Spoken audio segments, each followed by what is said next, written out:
على محمد صلی اللہ علیہ وسلم۔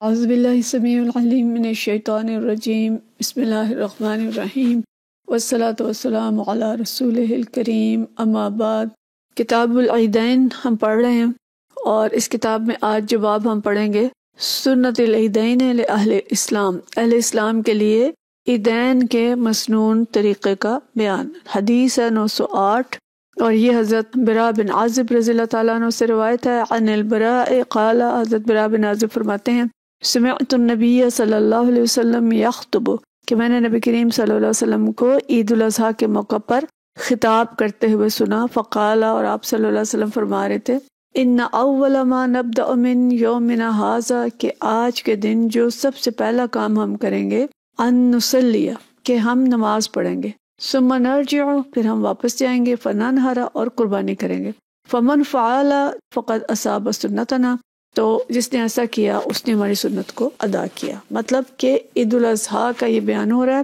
کہ عید الاضحیٰ کے دن پہلے نماز پڑھی جائے گی اور پھر واپس جا کر قربانی کریں گے، اور جس نے ایسا کیا اس نے ہماری سنت کو پا لیا، سنت کو ادا کیا۔ مطلب یہ کہ جو طریقہ عید الاضحیٰ کا ہے وہ یہ ہے کہ پہلے نماز پڑھی جائے گی، پھر قربانی، اور پھر قربانی کا گوشت ہی کھایا جائے گا۔ نبی کریم صلی اللہ علیہ وسلم کا جو طریقہ تھا وہ یہی تھا۔ آگے ہم پڑھیں گے تفصیل کہ اگر کسی نے پہلے قربانی کر لی تو اس کے لیے کیا حکم ہے، لیکن اہم بات یہ ہے کہ ہر معاملے میں مسنون طریقہ جاننا یہ ہماری ذمہ داری ہے، کہ عید الاضحیٰ ہو، عید الفطر ہو، خوشی کا موقع ہو، یا خدا نخواستہ کوئی غم کا موقع ہو، تو مسنون عوامل جو ہیں وہ کیا ہیں۔ اگلی حدیث ہے 909، عن عائشہ رضی اللہ تعالیٰ عنہ قالت، فرماتی ہیں، دخل ابو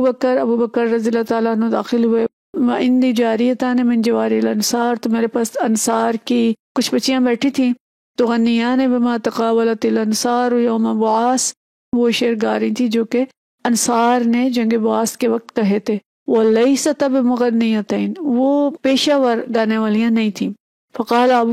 بکر رضی اللہ تعالیٰ عنہ نے فرمایا، مزامیر الشیطان فی بیت رسول اللہ صلی اللہ علیہ وسلم، کہ شیطان کے مزامیر رسول اللہ صلی اللہ علیہ وسلم کے گھر میں، وذالک فی یوم عید، اور عید کا دن تھا۔ فقال رسول اللہ صلی اللہ علیہ وسلم، یا ابا بکر، ان لکل قوم عید وھذا عیدنا، ہر قوم کی ایک عید ہوتی ہے اور یہ ہماری عید ہے۔ اس کی ہم تفصیل جو ہے وہ پیچھے پڑھ چکے ہیں۔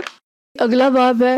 الاکل یوم الفطر قبل الخروج، عید الفطر کے دن عیدگاہ کی طرف نکلنے سے پہلے کچھ کھانے کا بیان۔ عید الاضحیٰ کا ہم نے پڑھا کہ نبی کریم صلی اللہ علیہ وسلم نے فرمایا تھا کہ سب سے پہلے نماز پڑھی جائے گی، پھر قربانی کی جائے گی، اور پھر کچھ کھایا جائے گا۔ لیکن عید الفطر جو ہے اس میں پہلے کچھ کھایا جائے گا اور پھر نماز کے لیے جایا جائے گا، یعنی مستحب مسنون یہ ہے کہ پہلے کچھ کھا لیں اور پھر نماز کے لیے جائیں۔ حدیث 910، اور یہ حدیث حضرت عبید اللہ بن ابی بکر بن انس رضی اللہ تعالیٰ عنہ سے ہے۔ عن انس، حضرت انس سے فرماتے ہیں، قال کان رسول اللہ صلی اللہ علیہ وسلم لا یغدو یوم الفطر حتی یأکل تمرات،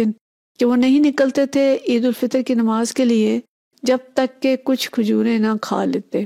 وقال مرجع بن رجاء، مرجع بن رجاء کہتے ہیں، حدثنی عبید اللہ، مجھے عبید اللہ نے بتایا، قال حدثنی انس، مجھے حضرت انس نے بتایا، عن النبی صلی اللہ علیہ وسلم ویأکلہن وطرا، کہ وہ جو کھجوریں کھاتے تھے وہ طاق تعداد میں کھاتے تھے، اور یہ آپ صلی اللہ علیہ وسلم کا اکثر مزاج تھا کہ جو گنتی والے کام ہوتے تھے ان کو طاق تعداد میں کرتے تھے۔ جیسے بات کو 3 دفعہ دہرایا، وضو میں ہم دیکھتے ہیں کہ 3 دفعہ اعضاء کو دھو رہے ہیں، تو اسی طرح طاق اعداد کا استعمال زیادہ کرتے تھے، تو آپ صلی اللہ علیہ وسلم کھجوریں بھی طاق کھاتے تھے۔ بہرحال اس سے ہمیں پتہ یہ چلا کہ عید الفطر کے دن پہلے کچھ کھایا جائے گا، میٹھی چیز کھا کے، اور پھر نماز کے لیے جایا جائے گا، جسے ہم نے میٹھا جو ہے اس کو سوئیاں یا حلوہ وغیرہ بنا لیا، بہرحال جو بھی کھائیں، مسنون جو ہے کھجور ہے، اور کچھ میٹھا کھا کے پھر نماز کے لیے جانا مسنون ہے۔ اگلا باب بھی یہ الاکل یوم النحر، اور عید الاضحیٰ کے دن کچھ کھانے کے بارے میں وہ کیا ہے۔ حدیث 911، حضرت انس رضی اللہ تعالیٰ عنہ سے، عن انس قال، فرماتے ہیں، قال النبی صلی اللہ علیہ وسلم، نبی صلی اللہ علیہ وسلم نے فرمایا، من ذبح قبل الصلاۃ فلیعد، کہ جس نے نماز سے پہلے جانور ذبح کر لیا وہ دوبارہ قربانی دے۔ یہ ہم پیچھے پڑھ چکے ہیں نا کہ آپ نے فرمایا تھا عید الاضحیٰ میں پہلے نماز ہوگی اور پھر قربانی ہوگی، تو جس شخص نے نماز سے پہلے قربانی کر لی، ذبح کر لیا، تو وہ اپنی قربانی دوبارہ کرے۔ فقام رجل، تو ایک شخص کھڑا ہوا، فقال، اس نے کہا ھذا یوم یشتہی فیہ اللحم، ایسا دن ہے کہ جس میں گوشت کی خواہش ہوتی ہے۔ وذکر من جیرانہ، اور انہوں نے اپنے جو ہمسائے تھے ان کی غربت کا ذکر کیا۔ فکأن النبی صلی اللہ علیہ وسلم صدقہ، اور جیسے نبی کریم صلی اللہ علیہ وسلم نے گویا اس کی تصدیق کی۔ قال، شخص نے کہا وعندی جزعۃ احب الی من شاۃ اللحم، اور میرے پاس ایک بچڑا ہے، کسی نے اس کو بچڑا کہا ہے چھوٹا، اور کسی نے کہا ہے کہ یہ بکری کا بچہ جو بہت صحت مند تھا۔ تو اس نے کہا کہ عندی جزعۃ احب الی من شاۃ اللحم، جو کہ 2 گوشت والی بکریوں سے زیادہ بہتر اور موٹا تازہ ہے۔ فرخص له نبی صلی اللہ علیہ وسلم، تو نبی کریم صلی اللہ علیہ وسلم نے اس کو رخصت دے دی کہ اس کو قربانی کر لو۔ یعنی ویسے تو 1 سال کا بچہ ہو تو شرط ہوتی ہے نا، 1 سال عمر ہو اور کچھ دانتوں کا اس کا حساب ہوتا ہے، کتنے دانت نکل چکے ہوں پھر اس کی قربانی ہو سکتی ہے۔ تو وہ بھی سال کا نہیں تھا لیکن موٹا تازہ تھا، تو آپ صلی اللہ علیہ وسلم نے اجازت دے دی۔ فلا ادری، لیکن مجھے معلوم نہیں، ابلغت رخصت من سواء ام لا، کہ اس شخص کے علاوہ باقی لوگوں کو بھی رخصت ہے یا نہیں۔ یہ آگے ہم پڑھیں گے کہ باقی لوگوں کے لیے جو حکم تھا وہ کیا تھا، کہ باقی لوگوں کو رخصت نہیں دی گئی، صرف اس شخص کو رخصت دی گئی، کیونکہ ایک تو وہ اسے علم نہیں تھا اور وہ قربانی کر چکا تھا، اپنی طرف سے اس نے قربانی کر دی، اور ان کو بعد میں پتہ چلا۔ اب ان کے پاس جو جانور تھا وہ ویسے موٹا تازہ تھا لیکن 1 سال کی شرط نہیں تھی، تو آپ صلی اللہ علیہ وسلم نے ان کو اجازت دے دی۔ اور اگلی حدیث میں ہم پڑھیں گے کہ آپ نے فرمایا کہ یہ صرف تمہارے لیے جائز ہے، باقیوں کے لیے یہ جائز نہیں، کیونکہ اب تو علم ہو گیا اور سب کو بتا دیا کہ جو شرائط ہیں قربانی کی وہ پوری کرنی ہوگی۔ تو اس دن حدیث سے میں جو چیز پتہ چلتی ہے کہ قربانی کا وقت نماز عید کے بعد شروع ہوتا ہے۔ جو شخص نماز عید سے پہلے قربانی کرے گا اس کی قربانی ادا نہ ہوگی، مگر یہ حکم ان مقامات کے رہنے والوں کے لیے ہے جہاں نماز عید کا اہتمام ہوتا ہے۔ ایسے مقامات جہاں عید کی نماز نہیں ہوتی، جیسے کوئی چھوٹا گاؤں ہے یا کوئی دور دراز کا علاقہ ہے، تھوڑے سے لوگ ہیں اور واجب نہیں ہے وہاں پہ جمعہ یا عیدین، تو وہ کر سکتے ہیں۔